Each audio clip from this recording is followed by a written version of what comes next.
ابن انشا،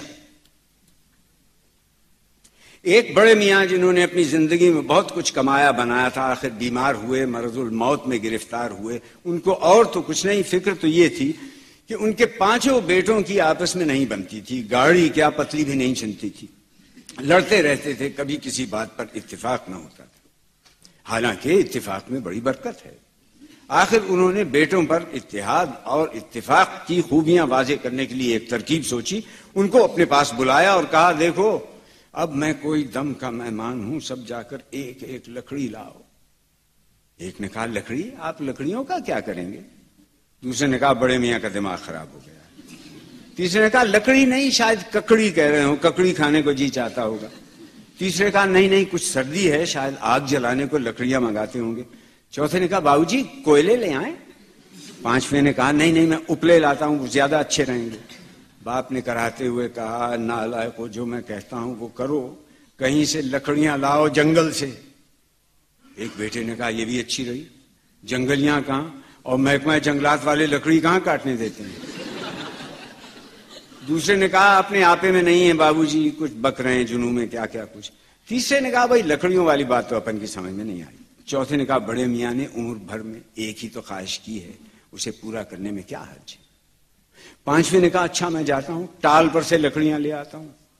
چنانچہ وہ ٹال پر گیا، ٹال والے سے کہا خان صاحب ذرا 5 لکڑیاں تو دینا، اچھی مضبوط ہوں. ٹال والے نے لکڑیاں دیں، ہر ایک خاصی موٹی اور مضبوط. باپ نے دیکھا تو اس کا دل بیٹھ گیا.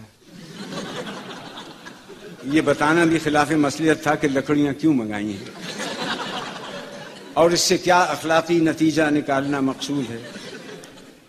آخر بیٹوں سے کہا اب ان لکڑیوں کا گٹھا باندھ دو. اب بیٹوں میں پھر چمگوئیاں ہوئیں، گٹھا وہ کیوں؟ ایک نے کہا اب رسی کہاں سے لائیں، بھائی بہت تنگ کیا ہے بڈھے نے. آخر ایک بیٹے نے اپنے پاجامے میں سے ازاربند نکالا اور گٹھا باندھا. بڑے میاں نے کہا اب اس گٹھے کو توڑو. بیٹوں نے کہا لو بھائی یہ اچھی رہی، اب کیسے توڑیں؟ دوسرے نے کہا کلہاڑا کہاں سے لائیں؟ باپ نے کہا کلہاڑے سے نہیں، ہاتھوں سے توڑو، گھٹنے سے توڑو. حکم والد مرگ مفاجات. پہلے ایک نے کوشش کی، پھر دوسرے نے، پھر تیسرے نے، پھر چوتھے نے، پھر پانچویں نے. لکڑیوں کا بال بھی کا نہ ہوا. سب نے کہا باؤ جی ہم سے نہیں ٹوٹتا یہ لکڑیوں کا گٹھا.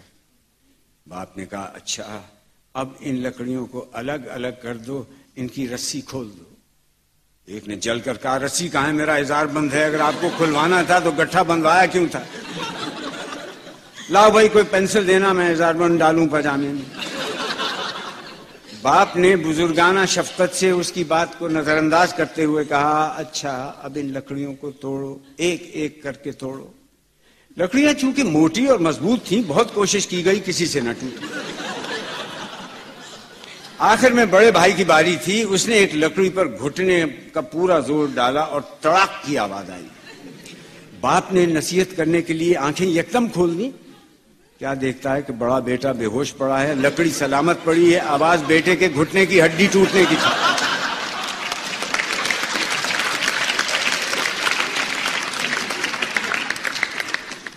ایک لڑکے نے کہا ہے بڈھا بہت جاہل ہے. دوسرے نے آواز دی بالکل ضدی ہے. تیسرے نے کہا کھوسٹ، سنکی، عقل سے پیدل، گھامڑ. چوتھے نے کہا سارے بڈھے ایسے ہی ہوتے ہیں، کم وقت مرتا بھی نہیں. بڈھے نے اطمینان کا سانس لیا کہ بیٹوں میں کم از کم ایک بات پر تو اتفاق رائے ہوا.